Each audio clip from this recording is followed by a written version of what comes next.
আমি অত্যন্ত সাহসী একবার স্পষ্টবাদী মানুষ। এখন অনেক হুঙ্কার আমরা দেখতে পাই, অনেক বড় বড় জায়গায় আমরা দেখতে পাই, ওদের খুঁজে পাইনি আমি। কিন্তু আমি আলহামদুলিল্লাহ ব্যক্তিগত রাজপথে ছিলাম, আমরা লাগাতার রাজপথে ছিলাম, একজন দুইজন ব্যক্তি ছাড়া কাউকে খুঁজে পাওয়া যায়নি। সুতরাং এই বিগত বিপ্লবের ক্রেডিট কোনো দলের না এখানে, কোনো বিএনপির না, কোনো জামাত ইসলামী না, কোনো হেফাজত ইসলামের কোনো দলের ক্রেডিট নেই এখানে। এই বিপ্লবের ক্রেডিট এই দলগুলো যারা সমর্থক তাদের ক্রেডিট এটা। যারা হেফাজতের সাধারণ সমর্থক তাদের এই বিপ্লবের ক্রেডিট, যারা বিএনপির সাধারণ সমর্থক তাদের ক্রেডিট এটা, যারা জামাত শিবিরের সাধারণ কর্মী এটা তাদের ক্রেডিট। নেতৃত্ব লিডারশিপ থমকে গিয়েছিল, সিদ্ধান্ত নিতে পারে নাই। আগামী দিনেও কোনো সিস্টেম লিডারশিপের তাওয়াক্কুল না করে আপনাদেরকে সিদ্ধান্ত আপনাদেরকে নিতে হবে আপনাদেরকে। কারণ লিডারশিপ আপোষ করে, এরা ভারতকে আপোষ করতে চায় না। আমেরিকা কি বলে সেদিকে তাকায়, দেশীয় গোয়েন্দা সংস্থা বিভিন্ন পক্ষ বিপক্ষ অনেক কিছু তারা ম্যানেজ করতে চায়। তারা তরুণ প্রজন্ম হচ্ছে আপোষহীন। হ্যাঁ, অবশ্যই আমি তরুণ প্রজন্মকে বলবো হঠকারী হওয়া যাবে না, বিচ্ছিন্নতাবাদী হওয়া যাবে না। এই মুহূর্তে অস্ত্রশস্ত্র নিয়ে ঝাঁপিয়ে পড়া এই কথা আমি বলতেছি না। বাকি আমি তরুণ প্রজন্মকে বলবো জ্ঞান, বুদ্ধি, প্রজ্ঞা, সবর, ধৈর্য এগুলো ধারণ করে আপনাদেরকে নির্দলীয় পরিচয়, সকলে প্রত্যেক দলের কর্মীদেরকে বলবো যে তুমি ইসলামের কর্মী, কোনো দলীয় কর্মী না। হয়তো দলের একটা প্ল্যাটফর্ম তোমার কাছে প্রয়োজনে ব্যবহার করতেছো, দলের পূজা করবা না, ইসলামের পূজা করবা। এই জন্য আমি আজকের এই প্ল্যাটফর্ম থেকে আহ্বান করব প্রত্যেক দলের কর্মীদেরকে, নেতাদেরকে আহ্বান করে লাভ নাই। ওনারা কোনো দিন এই সিস্টেম থেকে বেরিয়ে আসবেন না, কারণ ওনাদের সংসদ পৌঁছতে হবে, ওনাদের এমপি হতে হবে, ওনাদের সেলিব্রিটি হতে হবে, ওনাদের অনেক কিছু দরকার। কিন্তু কর্মী যারা, এই কর্মীরা এমপি হবে না, মিনিস্টার হবে না, তাদের কোনো আর্থিক কোনো ধান্দাও তাদের নেই। প্রত্যেক দলের কর্মীদেরকে বলবো যে আপনারা সকলে ঐক্যবদ্ধ হন এবং আগামী দিনে যেটা লড়াই সেটা হলো লেডি ফেরাউনকে যে বিদায় দিয়ে করেছেন, এখন সে তো সরে গেছে, এখন মুদি যে ফেরাউনের মাথা আমাদের চোখের সামনে চলে আসছে। এবং ইতিমধ্যে ভারতের সাথে ইসরায়েলের পরিপূর্ণ আঘাত হয়ে গেছে, সম্পূর্ণ আঘাত। ভারত ইসরায়েল অলরেডি একটা গোপন চুক্তিতে তারা আবদ্ধ হয়ে গেছে। তারা যৌথভাবে তারা আরব দেশের যে ফিলিস্তিনের যে বিপ্লব জিহাদ এটাকে তারা দমাবে এবং যৌথ পরিকল্পনার অংশ হিসেবে তারা বাংলাদেশেও ইসলামী জাগরণকে তারা দমানোর চেষ্টা করবে। ভারত ইতিমধ্যে বাংলাদেশের এস্টাবলিশমেন্টকে, সামরিক বাহিনী এবং বেসামরিক সংগঠনগুলোকে মেসেজ দিয়েছে যে যারাই ক্ষমতা আসবে তাদের কোনো আপত্তি নেই। যারা ক্ষমতা আসবে, সেনাবাহিনী যদি কু করে তাদের কোনো আপত্তি নেই, বিএনপি যদি ক্ষমতায় আসে তাদের কোনো আপত্তি নেই, ছাত্র সমাজ অন্য একটা যদি ধারা সৃষ্টি করে তাতেও তাদের আপত্তি নেই। ভারত সব কিছু মেনে নিচ্ছে, যে কোনো অবস্থা ভারত মেনে নিচ্ছে বাংলাদেশে। কিন্তু ভারত স্পষ্ট বলে দিয়েছে, যাদেরকে বলার তাদের গোলামদেরকে বলে দিয়েছে যে কোনোভাবেই ইসলাম এবং বিশুদ্ধ ইসলামপন্থীরা যেন ক্ষমতার ধারে কাছে যেন মিথ্যা না পারে। কথা বুঝতেছেন আপনারা? আর আমরাও বলে দিচ্ছি ভারতকে যে আমরাও এত তাড়াতাড়ি ক্ষমতা আসতেছি না। আমরা ঢাকা দিল্লি দুটো একসাথে, এক পকেটে ঢাকা দিল্লি একসাথে বলবো আমরা ইনশাআল্লাহ। وقال تعالى يا أيها الذين آمنوا أطيعوا الله وأطيعوا الرسول وأولي الأمر منكم وعن معاوية بن أبي سفيان رضي الله تعالى عنه قال سمعت النبي صلى الله عليه وسلم يقول من يريد الله بخير يفقهه في الدين وإنما أنا قاسم والله يعطي ولن تزال هذه الأمة قائمة على أمر الله لا يضرهم من خذلهم حتى يأتي أمر الله। সম্মানিত উপস্থিতি এবং আমার প্রিয় অডিয়েন্স, সর্বপ্রথম আল্লাহ পাক সুবহানাহু ওয়া তাআলার শুকরিয়া, তিনি সুদূর চট্টগ্রাম থেকে এসে আপনাদের সাথে কালিমার নিসবতে মিলিত হওয়ার তৌফিক দিয়েছেন। আমি কৃতজ্ঞতা প্রকাশ করছি আমাদের সম্মানিত মুহতামেম অত্র প্রতিষ্ঠানের জনাব মাওলানা আবুল বাশার সাহেব, যে তিনি আমাদেরকে দাওয়াতি কাফেলায় ঐক্যবদ্ধ হবার জন্য তার মাদ্রাসার ছাদের নিচে আমাদেরকে সুযোগ করে দিয়েছেন। আমি আশা করব তার এই সহযোগিতা অব্যাহত থাকবে এবং কিশোরগঞ্জবাসী সমস্ত তৌহিদি ভাইদেরকে, তৌহিদবাদী প্রজন্ম, বিশুদ্ধবাদী পুরো কাফেলাকে আমি বলবো আপনারা সকলেই মাওলানা আবুল বাশার সাহেবের সাথে আপনারা কাফেলাবদ্ধ থাকবেন। তিনি অত্যন্ত আধ্যাত্মিক একজন ব্যক্তি। যে সময় আওয়ামী লীগ ক্ষমতায় বর্তমান ছিল, ওইটা ছিল আমাদের জন্য একটা স্রোতের বিপরীত। আপনারা সকলে লক্ষ্য করেছেন আমাদের যে বয়ান, আমাদের যে ন্যারেটিভ, আমাদের আলোচনার ঢং বিগত 2 বছর আগে যেটা ছিল, 10 বছর আগে যেটা ছিল, 5 বছর আগে যেটা ছিল, এখনও কিন্তু সেটা। তার বিপরীতে আপনি লক্ষ্য করবেন অনেক ইসলামপন্থীদের 9 মাস আগের বক্তব্য একটা ছিল, 9 মাস পরের বক্তব্য আরেকটা হয়ে গেছে। তো আমরা যখন বিপদের মুখোমুখি ছিলাম তখন আমি এই মাদ্রাসায় এসেছি, তখনও মাওলানা আবুল বাশার সাহেব মুসলিমদেরকে সহযোগিতা করেছেন, সাহায্য করেছেন, আমাদেরকে তিনি স্বাগত জানিয়েছেন। এমন না যে তিনি বসন্তের কোকিলের মতো তিনি সুখের বন্ধু, ব্যাপারটা সেরকম না। তিনি যখন আওয়ামী লীগ বহাল ছিল, বিপদের সময় তিনি আমাদের দিকে, আমাদের মজলুম কাফেলার দিকে তিনি সাহায্যের হস্ত প্রসারিত করে দিয়েছেন। এবং তার চিন্তাধারা, ইসলাম প্রতিষ্ঠার যেই মেথড নিয়ে আমরা কথা বলি, এই বিষয়ে তার কনসেপশন ক্লিয়ার, তার দিলে অ্যানসারা রয়েছে। সেজন্য আমি আপনাদের সকলকে বলবো, যারা কিশোরগঞ্জে আপনারা দাওয়াতি কাজ করতেছেন, আপনারা অবশ্যই তার সাথে সমন্বয় রাখবেন। আমাদের কিছু কিছু ভুল হয়ে যায়, এই ভুলগুলা হতে দেওয়া যাবে না। আলেম ওলামা এবং জেনারেল শিক্ষিত এই দুইটা প্রজন্ম আমরা দেখতেছি আলহামদুলিল্লাহ বাংলাদেশে। এই দুটার মধ্যে সমন্বয় লাগবে আমাদের। অবশ্যই ওলামায়ে কেরাম নেতৃত্বে থাকবেন, তারা ইমামের ভূমিকা থাকবেন, আধ্যাত্মিক তারা নেতৃত্ব তারা দিবেন, এবং পাশাপাশি জেনারেল শিক্ষিত ভাইয়েরা তারা তাদের মুক্তাদি, মুয়াজ্জিন, সহযোগী, সহকারী হিসেবে তারা থাকবেন। আপনারা খোরাসানের কথা লক্ষ্য করুন, আপনারা বুঝতে পারছেন আমি কি বলতে চাচ্ছি। এই খোরাসানে যে একটা বিপ্লব হয়ে গেল, একটা পরাশক্তি পরাজিত হয়ে গেল, দুজন ব্যক্তির অবদান, দুজন ব্যক্তির অবদান। এর মধ্যে একজন ছিল খোরাসানের ইমাম, আরেকজন ছিল যিনি হেজাজ থেকে গিয়ে, যিনি হিজরত করে ওখানে গিয়েছেন, ইনি ছিলেন জেনারেল শিক্ষিত। আর উনি খোরাসানে যিনি ছিলেন তিনি ছিলেন আলেম। এই দুইজনের সমন্বয়, দুইজনের ভালোবাসা উম্মতকে কোন পর্যায়ে নিয়ে গেছেন আপনারা সকলে তো অবশ্যই দেখতে পারতেছেন। এটা আপনাদের বুঝতে হবে, সমন্বয়ের কোনো বিকল্প নাই। বাংলাদেশেও একটা বিপ্লব ঘটবে ইনশাআল্লাহ আগামীতে। যেটা ইতিমধ্যে যেটা হয়েছে এটা হচ্ছে বিপ্লবের কোয়ার্টার ফাইনাল বা সেমিফাইনাল, এখনো ফাইনাল বিপ্লব আমরা দেখেন না আপনারা। আর শত্রু যেটা আমরা দেখেছি এটা হলো সাপের লেজ, এটা সাপের লেজ আওয়ামী লীগ। এরপর সাপের পেট আছে, পেট ধরতে হবে, সাপের মাথা আছে, এগুলো সব বাকি আছে এগুলো। তো খুব ভালো হয়েছে যে আওয়ামী লীগ পতন হওয়ার পরে মোদির চেহারাটা আমরা পরিষ্কার দেখতে পেয়েছি। আমরা ভারতের মুখ সম্মোচিত হয়ে গেছে। আপনারা সকালে পাহারা দিবেন, এই বাংলাদেশে যারাই ভারতের দালালি করবে, যে কোনো ইসলামপন্থী অথবা সেকুলার জাতীয়তাবাদী যে কোনো দল যেখানে ভারতের দালালি করবে ওখানে এদেরকে সাইজ করবেন আপনারা। ভারতের কোনো দালালি চলবে না, আমাদের লড়াইটা ভারতের সাথে, তো হিন্দুস্তানের সাথে, যেহেতু এই লড়াইটা তারা চাপিয়ে দিয়েছে। বাংলাদেশে একটা জাগরণ হবে আগামী দিনে। আমি খুব ঠান্ডা মাথায় কথাগুলো বলতেছি, কোনো আবেগের বশবর্তী হয়ে কোনো কথা বলার জন্য আমি এখানে আসি নাই। কারণ যারা সৈনিক তারা যদি প্রশিক্ষণের সময় মাথা গরম করে তাহলে কিন্তু সে প্রশিক্ষণ নিতে পারবে না। আপনাদেরকে খুব ঠান্ডা মাথায় আপনাদেরকে সব কিছু রিয়েলাইজেশন করতে হবে, বুঝতে হবে, অনুধাবন করতে হবে, উপলব্ধি করতে হবে ঠান্ডা মাথায়। এরপরে আপনি একদম ক্ষিপ্র গতিতে সিংহের মতো আপনি হামলে পড়বেন। আপনি যারা আপনাকে খতম করতে চায়, শত্রু যারা, সময় মতো একদম জাস্ট টাইম আপনি শত্রুকে চিহ্নিত করে তাকে কাবু করার চেষ্টা করবেন। তার জন্য এর আগ পর্যন্ত আপনাকে মাথা ঠান্ডা রেখে আপনাকে যেতে হবে। আমাদের দেশে কি হয়েছে, এখন কোন অবস্থায় আমরা আছি, ইসলামের জাগরণ যদি আমরা লক্ষ্য করি তাহলে বাংলাদেশের স্বাধীনতার পর থেকে নিয়ে এই পর্যন্ত এই সময়টুকু যদি আমরা বিচার করি, ইসলামের এই জাগরণটা কওমি মাদ্রাসার মধ্যে সীমাবদ্ধ ছিল। তারপরে তবলিগ জামাত প্রথম জেনারেল শিক্ষিত প্রজন্মের মধ্যে তারা কাজ শুরু করে, দাওয়াতের কাজ। আমরা দেখলাম কিছু ডাক্তার, কিছু ইঞ্জিনিয়ার, কিছু বিশ্ববিদ্যালয় পড়ুয়া, এরা দাড়ি রাখতেছে, নামাজ পড়তেছে, জুব্বা পড়তেছে, মিসওয়াক তারা ধারণ করতেছে, সুন্নতের পথে তারা চলতেছে। এরপরে দেখা গেল আরেকটা প্রজন্ম আসছে জামাত শিবিরের নামে, তারাও মোটামুটি স্কুল, কলেজ, ইউনিভার্সিটিতে কট্টর সেকুলারিজমের বিরুদ্ধে এবং সমাজতন্ত্রের বিরুদ্ধে তাদের একটা স্ট্যান্ড আমরা দেখেছি 80-র দশকে, 90-এর দশকে।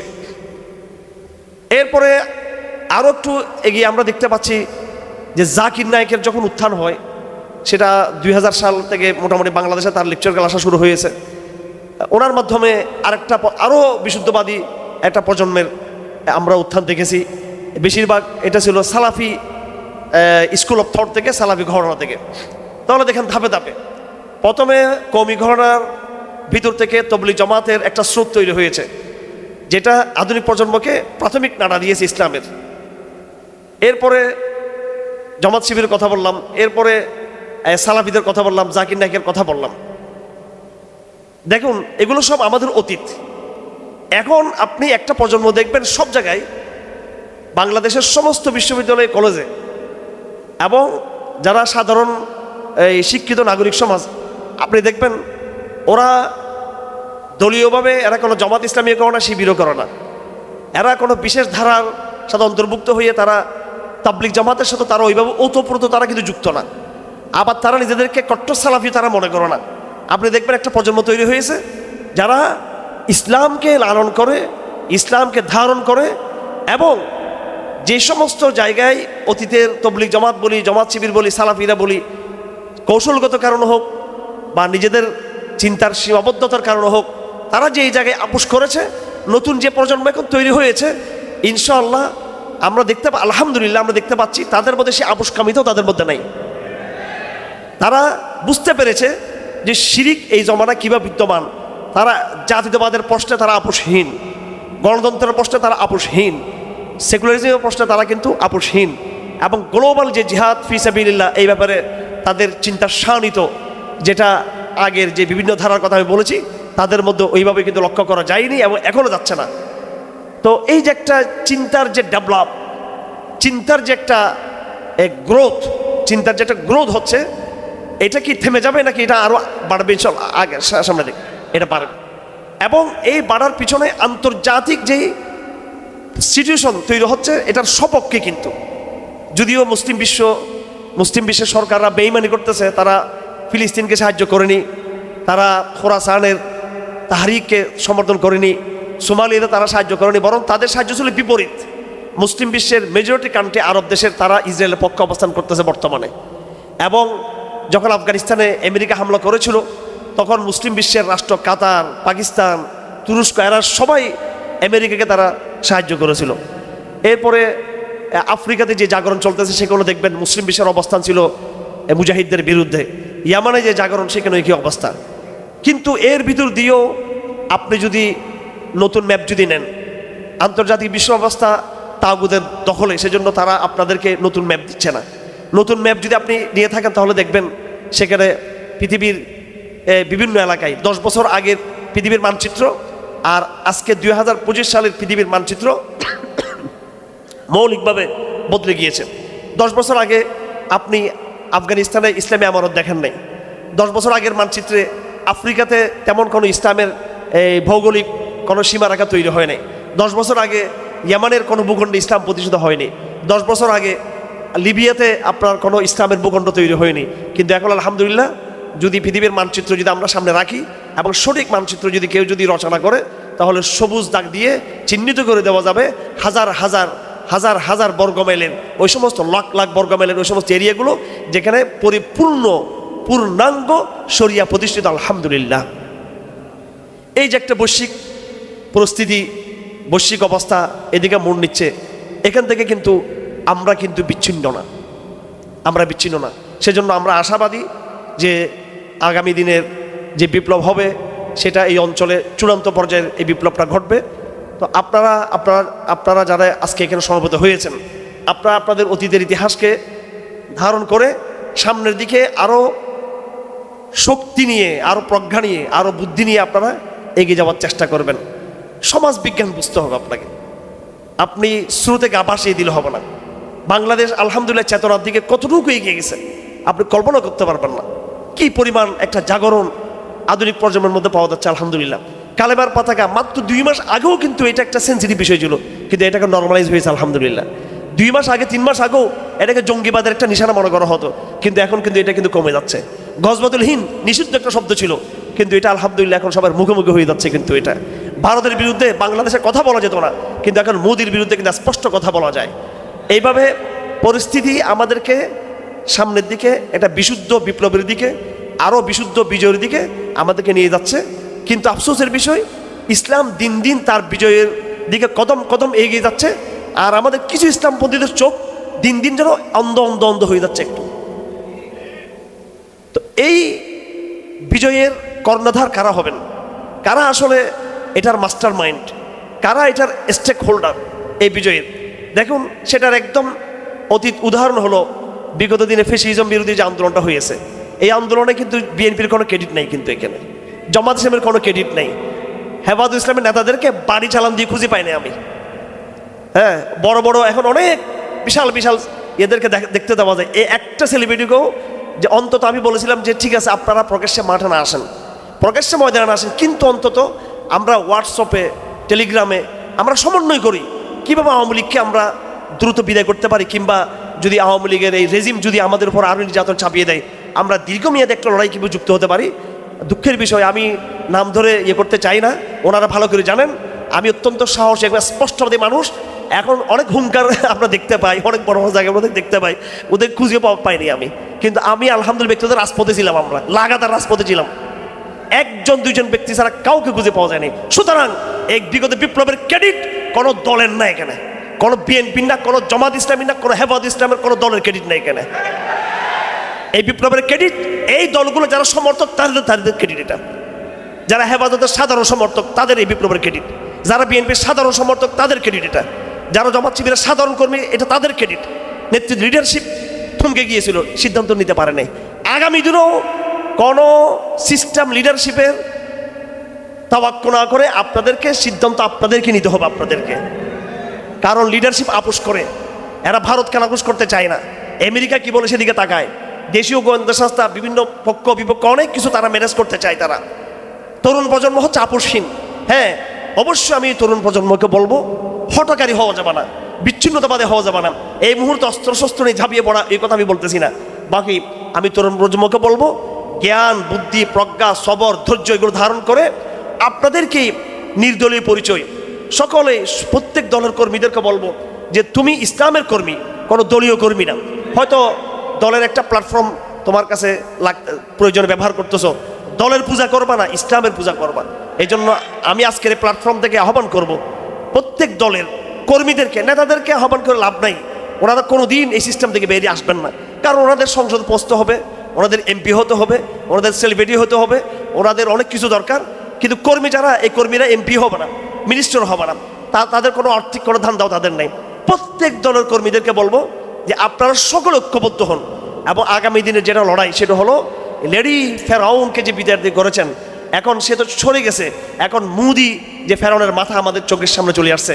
এবং ইতিমধ্যে ভারতের সাথে ইসরায়েলের পরিপূর্ণ আঘাত হয়ে গেছে, সম্পূর্ণ আঘাত। ভারত ইসরায়েল অলরেডি একটা গোপন চুক্তিতে তারা আবদ্ধ হয়ে গেছে।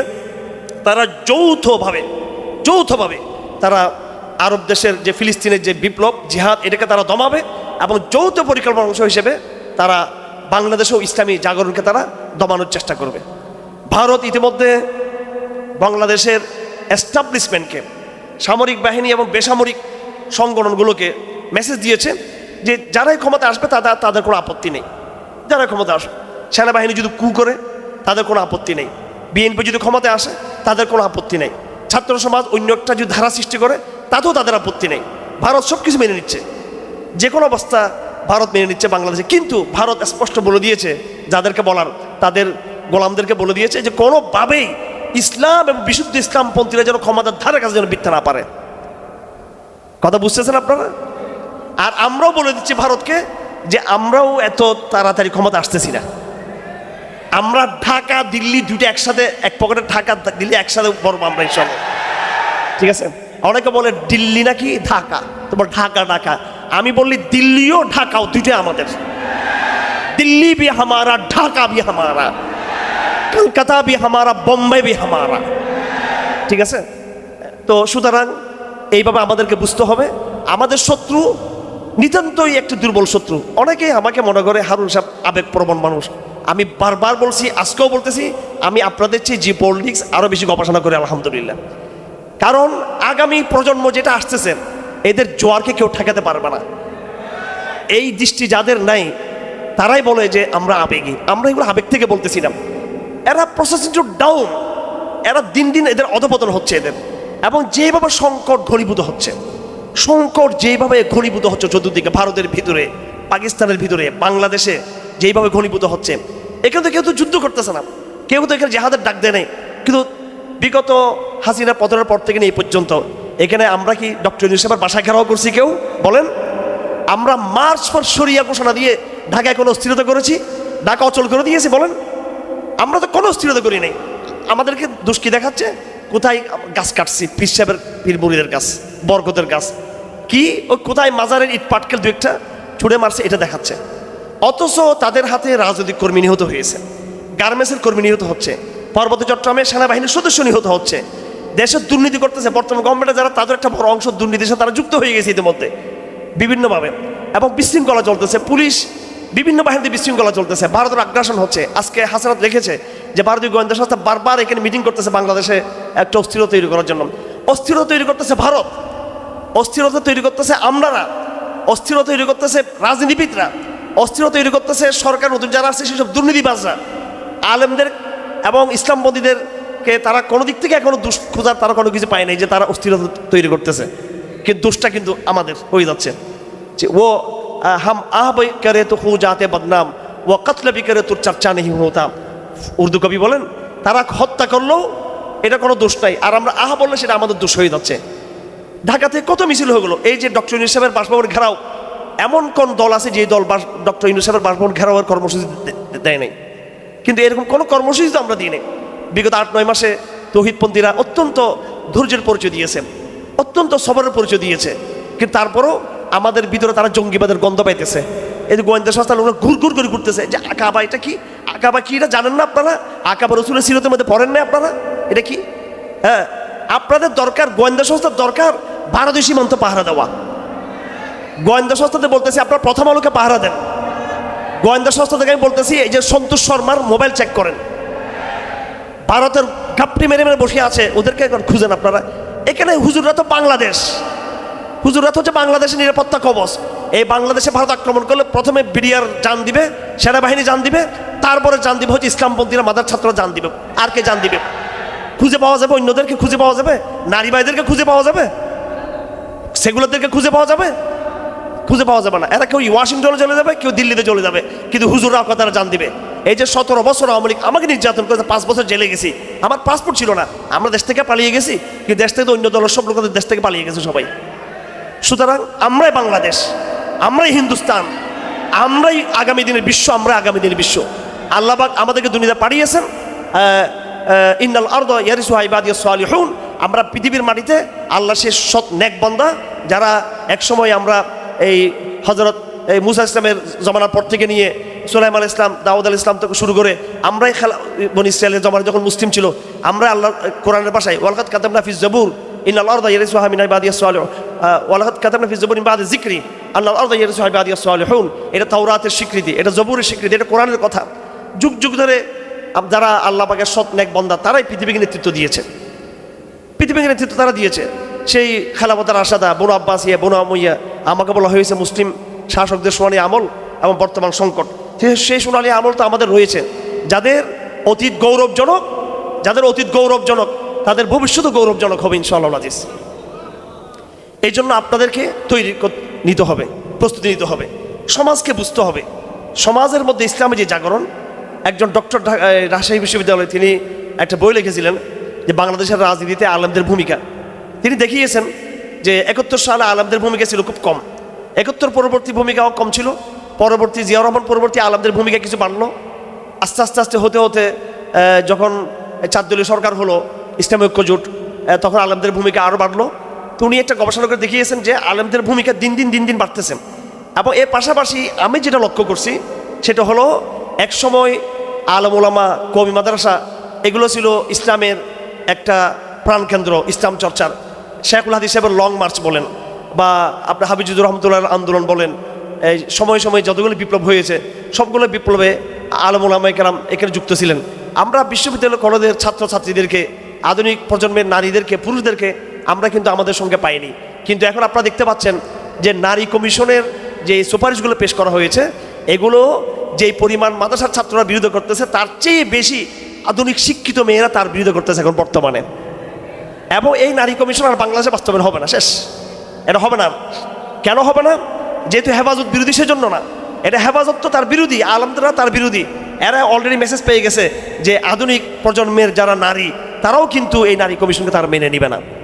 সুতরাং আমি এই রাষ্ট্রকে বলবো, ডক্টর ইউনূস সাহেবের সরকারকে বলবো, আগামীতে বিএনপি জামাত যারা ক্ষমতা আসার চেষ্টা করছে তাদেরকে বলবো, গোয়েন্দা সংস্থাদেরকে বলবো, আপনারা সমাজকে বোঝার চেষ্টা করেন, সমাজকে বোঝার চেষ্টা করেন। আপনারা কল্পনা করতে পারেন নাই ছাত্রদের একটা বিপ্লব ঘটে যাবে। আগামীতে আপনারা কল্পনাও করতে পারবেন না যে 8-10 বছর, 5-10 বছরে, 20 বছরে পুরো ভারতবর্ষের তরুণদের বিরাট এক বিপ্লব ঘটে যাবে, যার দিল্লিকে যারা বাগিয়ে নিয়ে দিল্লিকে যারা কাবু করে ফেলবে। হ্যাঁ, এই জন্য কিছু মাসুল দিবেন। এবং আগামীদের যে সংঘাত যেটা হবে আপনারা লিখে রাখুন, এই সংঘাতে বহু রক্ত যাবে, মুসলমান মাথা নত করবেন ইনশাআল্লাহ আজিজ। सतम सतम गरुओं के सामने कभी सर झुका है ना कभी सर झुकेगा, शिआर सादक पे हम नाजा है, जो कहते हैं वही करेंगे। আওয়ামী লীগের আমলে আন্দোলন করা যায়নি, কারণ গুলি করতো তারা।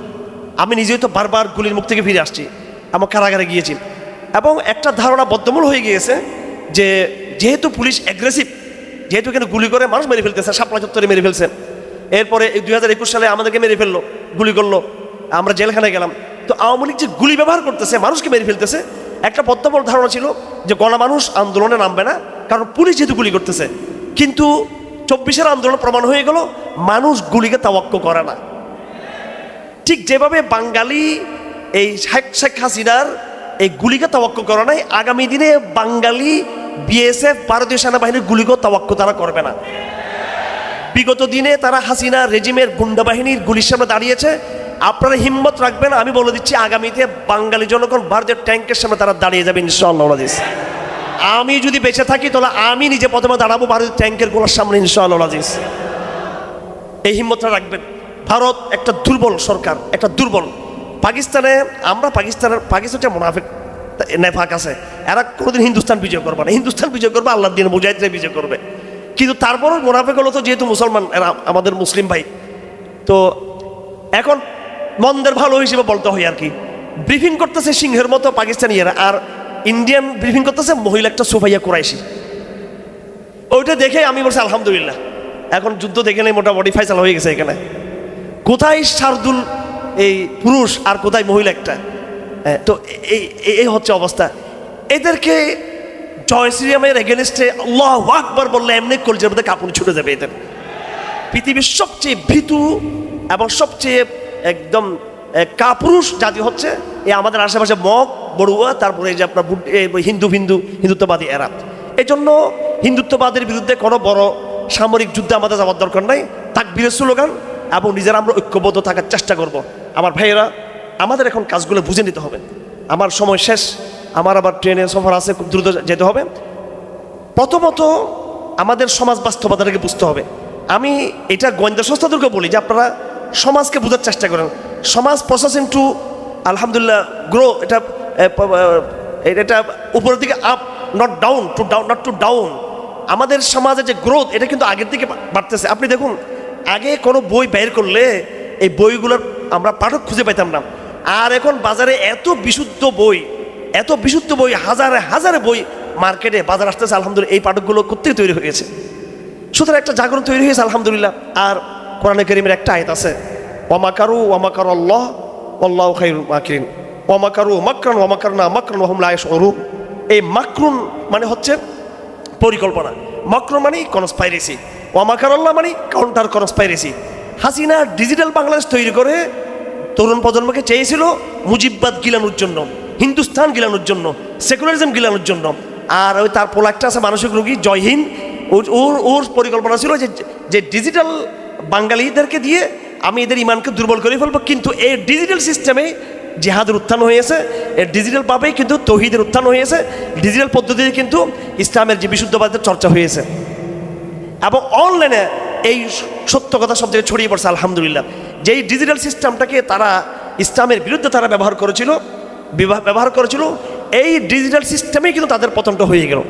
সুতরাং আল্লাহ পাকের গায়বী কুদরতের হাত আপনাকে নিয়ে খেলতেছে, আপনাকে নিয়ে পরিকল্পনা করতেছে। আমি আবারও বলতেছি, সবাইকে আবারও বলতেছি, আল্লাহ পাকের গায়বী কুদরতের হাত পরিকল্পনা করতেছে। আমি জামাত শিবিরের উদ্দেশ্যে আজকে একটা কথা বলি, এটা কোনোদিন বলি নাই। এরা তো আমাকে পছন্দ করে না, এরা আমাদেরকে একটু একটু একটু মনে করে জঙ্গি জঙ্গি টাইপের আমরা, ঠিক আছে, আর আমাদেরকে আবেগপ্রবণ মনে করে। আমি নিজামী সাহেবের সাথে কারাগারে ছিলাম, এটা জামাত শিবিরের সমস্ত ভাইদেরকে পৌঁছে দেবেন এই মেসেজটা। আমি ওনাকে চট্টগ্রাম কারাগারেও পেয়েছি, কাশিমপুর কারাগারে পেয়েছি, ঢাকা কারাগারে পেয়েছি, আমি 3টা কারাগারে পেয়েছি আমি। এখন আপনি দলীয় কর্মী, সেটা কিছু আসা যায় না, কিন্তু আপনি কি আপনার দলের এই নেতাদের জীবনের শেষ অবস্থা কি দেখছেন আপনারা? কয়জনে দেখছেন আপনারা? তো মওলানা মতিউর রহমান নিজামী কাশিমপুর কারাগারে অনেক লম্বা সময় আমি তাকে খুব কাছ থেকে পেয়েছি, আর ঢাকাতে তো তিনি একবার আমার পাশেই ছিলেন ঢাকা কেন্দ্রীয় কারাগারে। এটা আমি আপনাদের উদ্দেশ্য নয়, জামাত শিবিরের বেশি প্রগতিশীল, বেশি বুদ্ধিজীবী, বেশি জ্ঞানী ওনাদেরকে বলতেছে, এটা খুব ওনার কৌশল বোঝা, মাশাআল্লাহ, আমরা তো কিছু বুঝি না কৌশল টৌশল। তো ওনাদের উদ্দেশ্যে বলতে চাই, নিজামী সাহেব রহমতুল্লাহ আলের একটা বক্তব্য ছিল যে বাংলাদেশকে নিয়ে আল্লাহর গায়বী কুদরতের হাত পরিকল্পনা করতেছে। এই কথা যদি তোমাদের নেতা যদি বলে শহীদ হয়ে যেতে পারেন, আর তোমরা আবার আপুসের কথা চিন্তা করতেছো কি জন্য? আল্লাহকে সাহায্য করার জন্য উপরে নাই আল্লাহ পাক? এটা তো দুনিয়াতে কিছু পরিস্থিতি তৈরি হবে, কিছু পরীক্ষা ফেলবেন। আমরা ইব্রাহিমের সন্তান, আমাদেরকেও তো আল্লাহ পাক সুবহানাহু ইব্রাহিমের মতো বিজয়ী করবেন, এবং বিজয়ীর আগে ইব্রাহিমকে যেভাবে পরীক্ষা ফেলছেন আমাকে ওদেরকে পরীক্ষা ফেলবেন। হিন্দুস্তান থেকে ভয় পাচ্ছেন কি জন্য আপনারা? আর আমি তো আবার বলতেছি, আমি তো এটা বলতেছি না যে আমেরিকার সাথে ভারতের সাথে যুদ্ধ শুরু করতে বলতেছি না আমরা, কিন্তু মনের বগে খাওয়ার আগে, বনের বাগে খাওয়ার আগে মনের বাগে খাই বলতেছে আমাদেরকে। হিন্দুস্তানও এত চিন্তার মধ্যে নাই যতটা চিন্তা আমরা, যে মনে হিন্দুস্তান, মানে এদিকে হিন্দুস্তান ওদিকে হিন্দুস্তান, আসলে সেও কিন্তু সে নিজে ভয়ের মধ্যে আছে। কিন্তু আমরা রাত্রে ঘুমানোর সময় একবার আমেরিকা একবার হিন্দুস্তান এগুলো কল্পনা করি। এগুলো আমাদের ওয়াসওয়াসা, এগুলো আমাদের এই মানসিক রোগ, এগুলো অসুখ, চিন্তার অসুখ তৈরি হয়েছে। এই ওয়াসওয়াসা রোগ থেকে বের হতে হবে। তো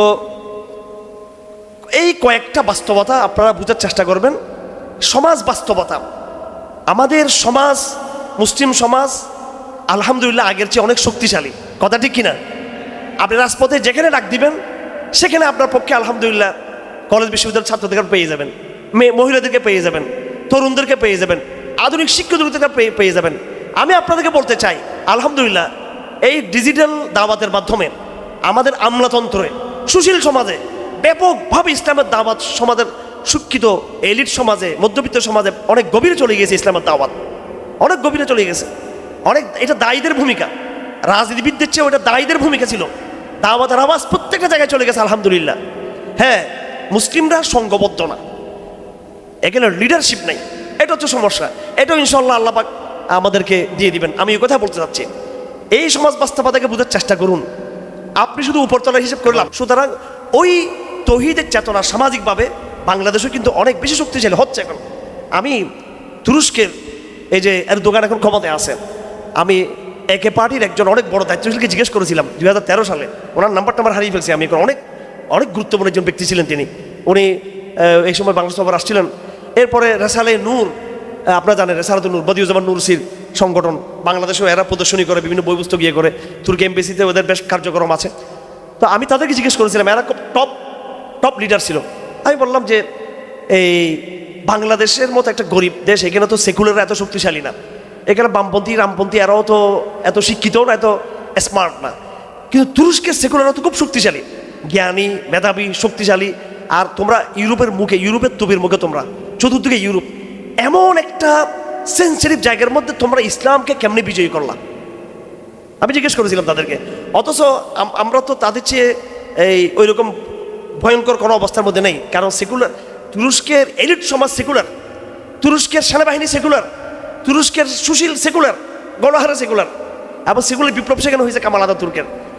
এরপর আমি আরেকজন মুসলিম নেতা জেলিম খান এন্দার বায়ুফ, আমি ওনার সাক্ষাৎকার নিয়েছিলাম। উনি হচ্ছেন চেচনিয়ার প্রেসিডেন্ট, রাশিয়ার যে একটা অঞ্চল চেচনিয়া হারজাগিমের নাম শুনছেন আপনারা? চেচনিয়া এবং দাগিস্তান। তো চেচনিয়ার এই প্রেসিডেন্ট ছিলেন জেলিম খান এন্দার বায়ুফ। আমি ওনাকে শহীদ করে দিয়েছেন রাশিয়ান গোয়েন্দা সংস্থা কাতারে। ওনাকে আমি জিজ্ঞেস করেছিলাম, এবং এই সাক্ষাৎকারটা দৈনিক ইনকিলাবে ছেপেছিল, আমার এই সাক্ষাৎকার আজ থেকে প্রায় আরও 24 বছর আগে, ওনার ডিটেলস সাক্ষাৎকার। আমি ওনাকে জিজ্ঞেস করলাম যে রাশিয়ার মগজের মধ্যে বসে, রাশিয়ার কলজের ভিতরে বসে আপনারা এত বড় বিপ্লব কেমনে করলেন, কেমনে ইসলামী বিপ্লব করলেন আপনারা? এই প্রশ্ন তার কাছে আমি করেছিলাম। এইভাবে আমি এই আমার বাবা লিবিয়া গিয়েছিলেন কিছুদিন আগে, ওনাকে আমি জিজ্ঞেস করেছি, যারা আরব দেশের ইয়েমেনের ভাই অনেককে আমি জিজ্ঞেস করেছি, যেখানে যেখানে ইসলামের জাগরণ, আপনি আফগানিস্তানের কথাই ধরুন, হ্যাঁ কথাই ধরুন, প্রত্যেকটা জায়গায় এই যে ইসলামের যে একটা জাগরণ আমরা দেখি, সামরিক জাগরণ, ইসলামের যে একটা এই রাজনৈতিক জাগরণ, আসলে কিন্তু এটার পিছনে কিন্তু একটা সামাজিক জাগরণ থাকে। আমাকে চেচনিয়ার প্রেসিডেন্ট জেলিম খান ইন্দির ভাই বলেছেন যে দেখো, যখন রাশিয়াতে সমাজবাদী বিপ্লব ঘটে, সমাজতান্ত্রিক বিপ্লব যখন ঘটে, তখনই কিন্তু আমাদের মেয়েরা, আমাদের ছেলেরা, আলমোলামারা নিবু নিবু বাতির মতো ঘরে ঘরে ঘরে ঘরে তৌহিদকে তার পর্যন্ত রেখেছিল, গোপন গোপন নামাজ পড়েছিল। আমরা কিন্তু কলমা ছেড়ে দিই নাই, আমরা ইমান ছেড়ে দিই নাই, আমরা আমাদের মাযহাব ছেড়ে দিই নাই, আমরা আমাদের আকিদা ছেড়ে দিই নাই। উপরতলায় সব কমিউনিস্ট শাসনতন্ত্র চলতেছে, কিন্তু ভিতরে কিন্তু আমরা ইসলামকে আমরা লালন করেছি। আমরা সেই সামাজিক ইসলামে একদিন গর্জে ওঠে সামরিক পন্থার মাধ্যমে রাশিয়ার বিরুদ্ধে তারা লড়াই লিপ্ত হয়েছে। একই উত্তর দিলেন আমাকে এই যে তুরস্কের যারা ইসলামপন্থী, তারা উত্তর দিলেন। তারা বললেন আমাদের মূল যে ভোট ব্যাংক, এটা হচ্ছে তুরস্কের গ্রামগঞ্জ জনপদে, অনুন্নত জনপদে, যেখানে মানুষ এখনো পর্যন্ত তৌহিদকে লালন করে। কামাল আতাতুর্ক যে বিপ্লব ঘটিয়েছে সেটা ইস্তাম্বুলে, সেটা তুরস্কের রাজধানী একটা কি আছে ইস্তাম্বুলে, আঙ্কারাতে হয়েছে, ইস্তাম্বুলে হয়েছে। এখানে এলিটটা থাকে, এলিট সমাজের মধ্যে সমাজতান্ত্রিক এবং সেগুলোর বিপ্লবটা সীমাবদ্ধ ছিল, কিন্তু বৃহত্তর যে জনগোষ্ঠী, ওখানে কিন্তু তৌহিদের চেতনা ছিল সামাজিকভাবে। আমার ভাইয়েরা, আমার কথাগুলো বোঝার চেষ্টা করবেন। আমি বক্তৃতার জন্য বক্তৃতা করি না, আমি বা আমার বক্তব্য কত সুন্দর হলো, কয়টা স্লোগান, এই জন্য আমি বক্তৃতা করি না। আমি বোঝানোর চেষ্টা করি আপনাদেরকে, মূল জায়গায় নিজে বোঝার চেষ্টা করি, মানুষকে বোঝানোর চেষ্টা করি। আমি কি বলতে চাচ্ছি কিছু বুঝতেছেন আপনারা? আমি বলতে চাচ্ছি যে বাংলাদেশে রাজনৈতিকভাবে আমরা দুর্বল, আমাদের কিছু নেই রাজনৈতিকভাবে। এদের দেখতেছেন তো, হাসিনা চলে গেছে, মাঝখানে সুশীলরা আসলো, এনজিও বা বিভিন্ন সরকার আসলো, এমনকি আমাদের চেয়ে প্রথম আলো আরও অনেক শক্তিশালী। রাজনৈতিকভাবে শক্তি আমাদের নাই, সামরিক শক্তি তো নাই আমাদের। খামাখা আমাদেরকে জঙ্গি বলে, আমাদের জং করার মধ্যে কিছু আছে আমাদের নাই। কিন্তু আমাদের শক্তির জায়গাটা কোথায়? সামাজিক শক্তি। আমরা সামাজিক শক্তি, এদেশের সামাজিকভাবে বিশৃঙ্খল জনগণ, এটা সংঘবদ্ধ না, কিন্তু ব্যক্তিগতভাবে আমাদের শিক্ষিত সমাজ নতুন যারা গড়ে উঠতেছে, যে প্রজন্ম গড়ে উঠতেছে, এইটা হচ্ছে সামাজিক শক্তি। এত বছর পর্যন্ত প্রথম আলো চেষ্টা করেছে প্রজন্মকে প্রগতিশীল করার জন্য, এত চেষ্টা করেছে আওয়ামী লীগ প্রজন্মকে ভারতমুখী করার জন্য, এত প্রচেষ্টা করেছে আমেরিকা সন্ত্রাসবাদের বিরুদ্ধে যুদ্ধের নাম দিয়ে, কিন্তু সে প্রজন্ম ঠিকই কিন্তু ভারতের বিরুদ্ধে দাঁড়িয়ে যায়নি, হাসিনার বিরুদ্ধে দাঁড়িয়ে যায় নাই তারা। সুতরাং এই যে জাগরণ, এটা আল্লাহ প্রদত্ত, এটা সমাজ বাস্তবতা, এটাকে বলে গ্রাউন্ড রিয়েলিটি। এটা গ্রাউন্ড রিয়েলিটি, এটা বাংলাদেশের গ্রাউন্ড রিয়েলিটি। এবার দ্বিতীয় ধাপ হবে এটাকে সংঘবদ্ধ করা, তার জন্য আজকের মাহফিল, তার জন্য স্লোগান হচ্ছে ইলহাক বিল কাফেলা। আসুন কাফেলাবদ্ধ হন। আমি আপনাদেরকে দাওয়াত দিচ্ছি, আসুন আপনারা আমাদের সাথে আপনারা কাফেলাবদ্ধ হন। আপনারা তৈরি আছেন নাকি কাফেলাবদ্ধ হওয়ার জন্য?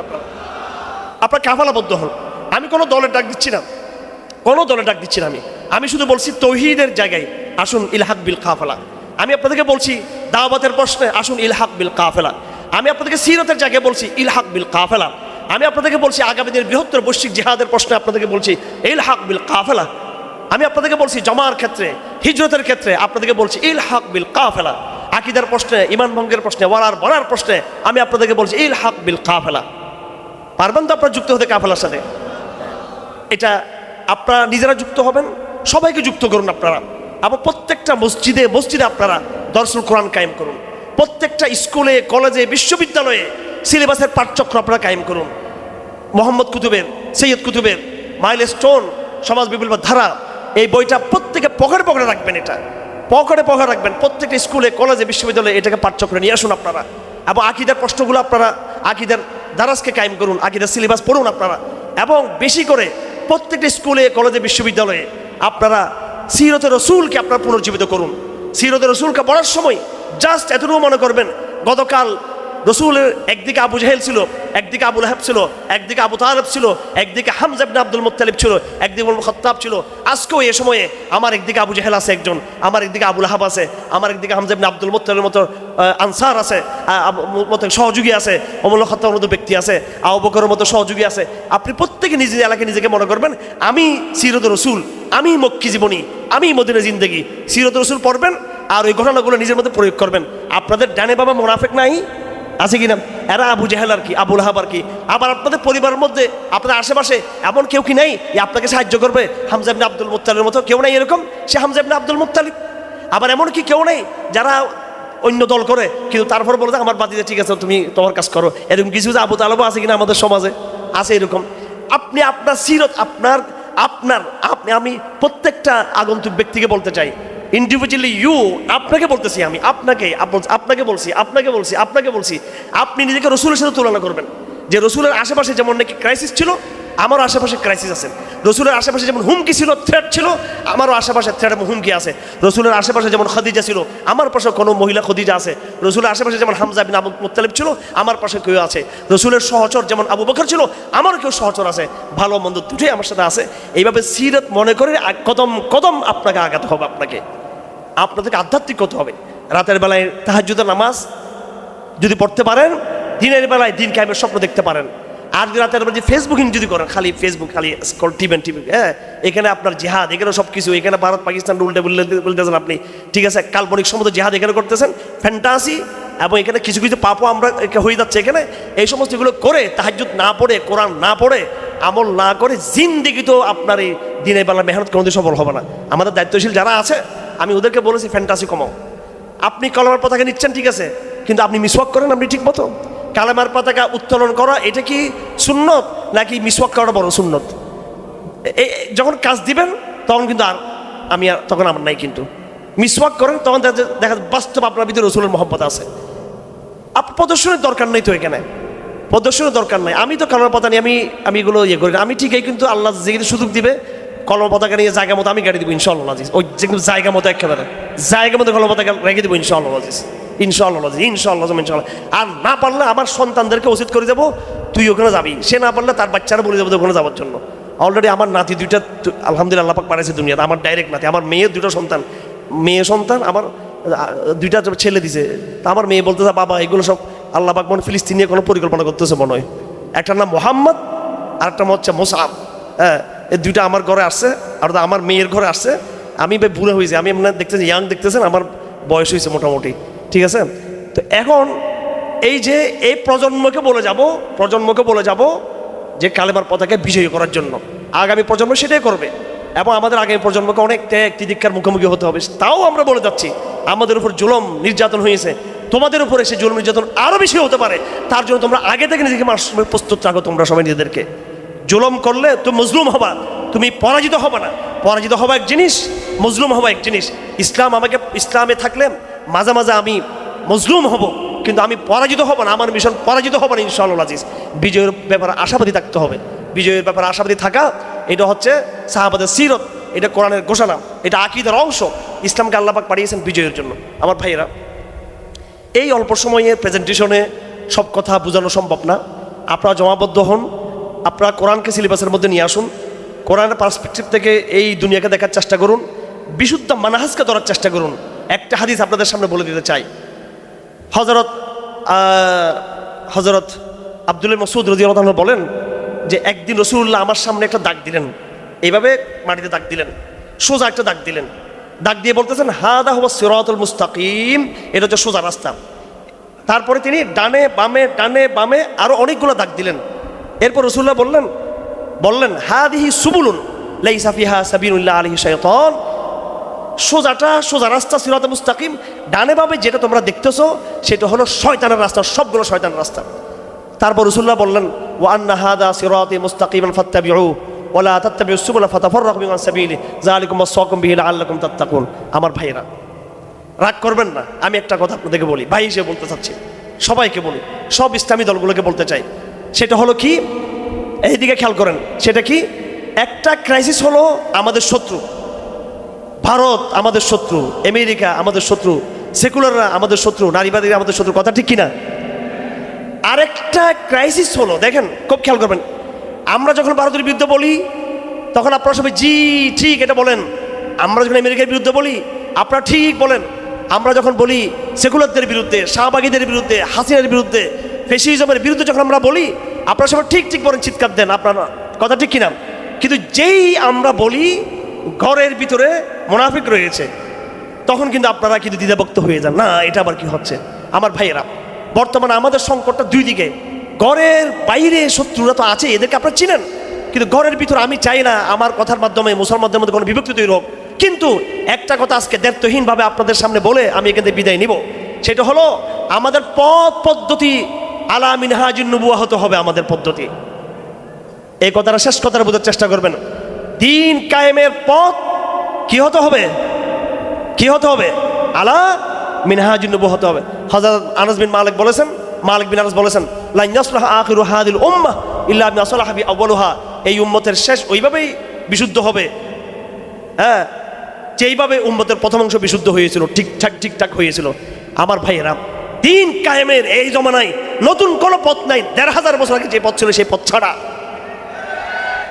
কোনো দিন আপোষকামিতার মধ্য দিয়ে, গণতান্ত্রিক ইলেকশনের মধ্য দিয়ে এবং অন্য কোনো শুধু খানকাতান্ত্রিক শুধু এই মেহনতে নিজেকে সীমাবদ্ধ রাখলে, মুর্জিদ আল ফিসানিকে খানকা ছিল না, আশরাফুল তানভীর খানকাকে ছিল না, কিন্তু এবং খাজা আমদাদুল্লাহ মুহাজির মক্কি খানকাকে ছিল না। সেই খানকাতে জিহাদুত তরবিয়ত ছিল, সিয়াসত ছিল, দাওয়াত ছিল, হিজরত ছিল, বায়াত ছিল এবং জমাবদ্ধতা ছিল। আপনার ভারতবর্ষে যখন উলামায়ে কেরাম দেওবন্দ প্রতিষ্ঠার আগে কোত্থেকে দেওবন্দ আসলো, তারা জমা তৈরি করলেন। আমদাদুল্লাহ মুহাজির মক্কিকে আমিরুল মুমিনিন বানানো হলো, হ্যাঁ, এবং রশিদ আহমদ গঙ্গোহী, কাসেম আনতবী, হাফেজ জামান শহীদ, প্রত্যেকে কেউ বিচারপতি, কেউ প্রধান সেনাপতি, এইভাবে সবাইকে দায়িত্ব দেওয়া হয়েছে। আমিরুল মুমিনিন ছিল তাদের মধ্যে। আমরা এখন খানকা ভিত্তিক হয়ে গেছি। আমরা খানকা হবে যে খানকা থেকে তৌহিদের গর্জন থাকতে হবে। আমি পাকিস্তানের মুফতি রশিদ আহমদ লুধিয়ানবী, যিনি আহসানুল ফতোয়া লিখেছেন, একদিকে তিনি আহসানুল ফতোয়ার কিতাব লিখেছেন, ফতোয়ার অনবদ্য কিতাব রচনা করেছেন তিনি। তার সমকক্ষ কে হতে পারবে? যারা আজকে এলমের কথা বলেন যে বিপ্লবের কথা বললে এলম থাকবে না, মুফতি রশিদ আহমদ লুধিয়ানবী তিনি ফিকহের কিতাব লিখেছেন। আবার তিনি খানকা পরিচালনা করতেন, তিনি সাপ্তাহিক ইসলাহি, তিনি মানুষকে বায়াত করাতেন, মুরিদ করাতেন, তিনি পীর সাহেব ছিলেন। তিনি আবার খোরাসানের পুরো উত্থানকে, খোরাসানের পুরো শরিয়া কায়েমের পিছনে তার পরিপূর্ণ তার ভূমিকা ছিল মুফতি রশিদ আহমদ লুধিয়ানবী রহমতুল্লাহ আলাইহির। এগুলো আমাদের চোখের সামনে দেখা ঘটনা এগুলো। সুতরাং আমাদের যেটা হতে হবে, আলা মিনহাজুন নবুওয়াহ আসতে হবে আমাদেরকে। আলা মিনহাজুন নবুওয়াহ, যে পথে সৈয়দ আহমদ শহীদ ছিলেন, যে পথে ইসমাইল শহীদ ছিলেন, যে পথে আকাবের দেওবন্দ ছিলেন, যে পথে মুর্জিদ আল ফিসানি ছিলেন। আপনাদের সকলকে আমি বলবো যে প্রত্যেকে নিজ নিজ দল, খানকা, মসজিদ, মাদ্রাসা, প্রতিষ্ঠান, চাকরি বাকরি, প্রফেশন সব ঠিক আছে আপনাদের, কিন্তু আপনার চিন্তাটাকে উম্মাহমুখী করুন, জমামুখী করুন, তাহলে ইনশাআল্লাহ আমরা বিজয় দেখতে পারবো। আল্লাহ পাক সুবহানাহু ওয়া তাআলা আমাদের সবাইকে কাফালাবদ্ধ হওয়ার তৌফিক দান করুন। ওয়া আখিরু দাওয়ানা আলহামদুলিল্লাহি রাব্বিল আলামিন ওয়া মা আলাইনা ইল্লাল বালাগ ওয়া সাল্লাল্লাহু তাআলা খাইরুল খালকি মুহাম্মদ ওয়া আলিহি ওয়া সাহবিহি আজমাইন। সুবহানাকাল্লাহি ওয়া বিহামদিক।